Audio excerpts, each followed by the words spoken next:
Hey guys, I'm Patrick, and I know what you're thinking. This Ruby Tears Crabapple looks so sadly adorable. And you're right.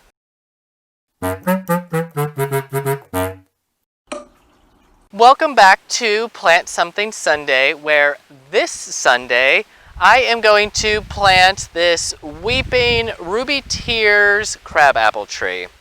Now, a couple of things as just an apology. It is a little blustery, and it is also towards the end of October. It is potentially going to get up to 80-some degrees today, and there are people out blowing their leaves and running their lawnmower, and there's a lot of noise, and I apologize. I have no idea what the audio is going to sound like. But with that being said, I am going to now talk about the tree, right? We're all here about the plants. And I have been super excited about this tree since, I don't know, last fall. I love ornamental trees that just weep. I love weeping willows and the weeping spruce. I can't think of the exact name. Weeping Serbian spruce. I will throw an image somewhere on the screen of what I'm talking about.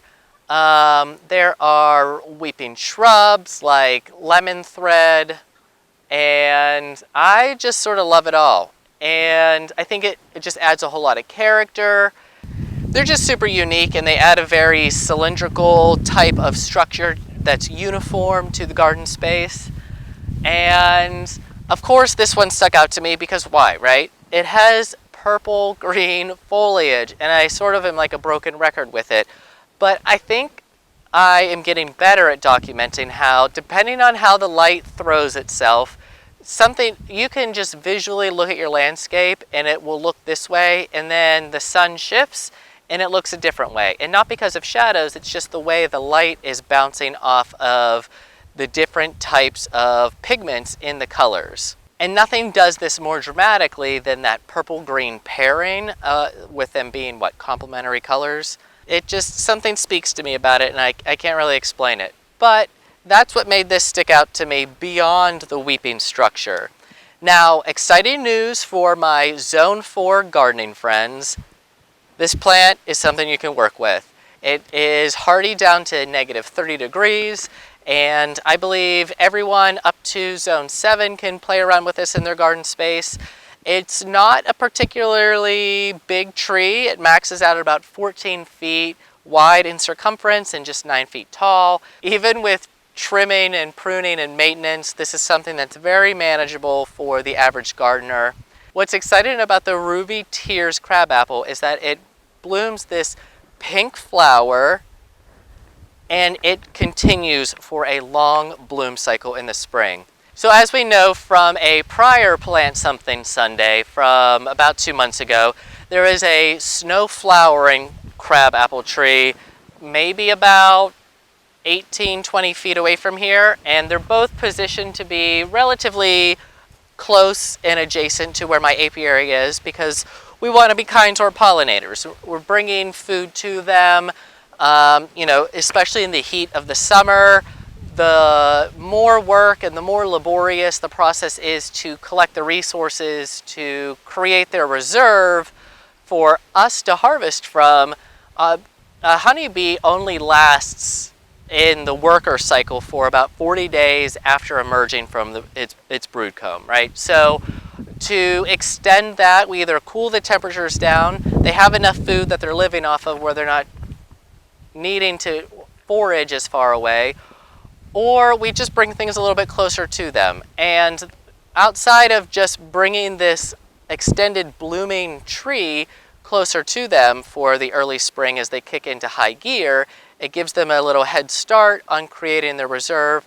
And eventually in time, as the light shifts and shades around the property, creating this beautiful effect of sort of two pictures of the same tree in the garden space, it will cast a little bit of shade so we're not worrying about moisture and overheating brood boxes, and we don't have a stressed queen.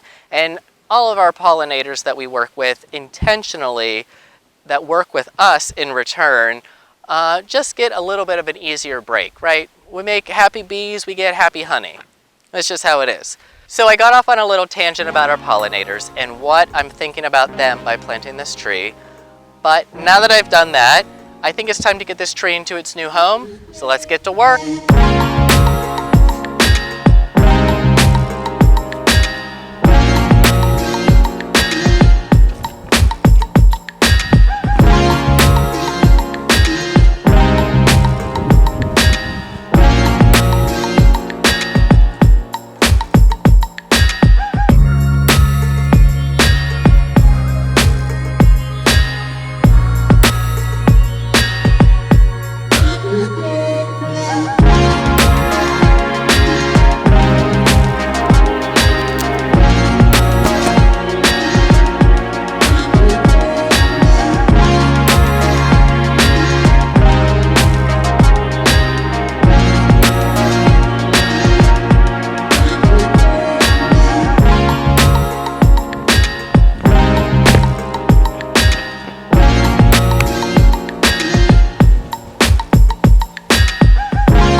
I'm not quite sure how washed out I am.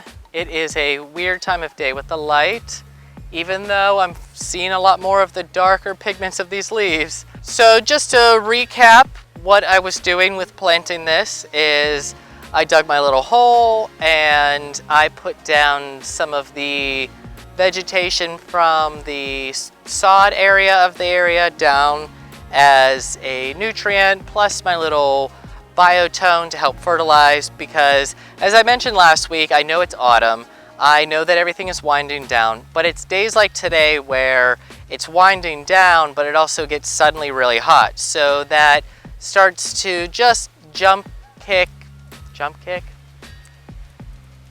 start a little bit of a resurgence of waking up. Now, not fully waking up, but in a way where there is a little bit more activity within the plant organism itself. So why not take advantage of that and establishing good roots going into the dormant season, right? That was something I talked about last week of why not maximize the potential and benefit of establishing as much of a healthy root system as possible. And if it's not used, then it's not used, and that's okay. But after that, I just placed it, and the tree tends to be growing this way. And I think with how the sun hits the property, I want to encourage a little bit more growth in this direction. So I rotated my tree in the way that I think will do best for this space. And I filled it in, and then I, of course, used my cardboard and mulch method. And as you guys know, I think I've mentioned before, this might actually even buy me a couple of days, right? So it is a warm day today. It's going to be in the upper 70s tomorrow and again on Tuesday. So why not just allow for the insulation of warmth beneath the cardboard, and that way the delaying of frost and freezing the ground is held off a little bit longer. What I don't think you can see is I planted some cantaloupe cone flowers here a couple years ago on a whim. I had no idea I was going to bring or develop a garden space in this area. And to be honest, as of 2 months ago, it still wasn't on my radar. But, you know, plant by plant and meeting my sort of goal of clearing out the greenhouse, getting things out of their growing containers, I have a pretty well-established garden space, just one plant at a time every week. So I wanted to see what they are going to do next year with a little bit more focus in this space, so I try not to disturb them too much. And so they look a little lopsided in how they're growing away from the cardboard and mulch that I've laid down. But this was my little take on how to plant a Ruby Tears Crabapple for my garden space. This is going to, just with texture, also serve as a winter attraction over here, and I look forward to just sort of seeing the weepy twigs blowing in the wintry snow days ahead. So yeah, as I've mentioned, remember I'm going to be working with some dormant plants sometime this autumn. And so I'm oddly looking forward to sharing what might look like a very boring thing. But I think that's it for today. I hope everyone has learned something. You are enjoying a warm Sunday wherever you are, that you're planting something that you're going to enjoy for the seasons ahead. So remember to grow from where you are, and I'll share more with you soon. Tschüss!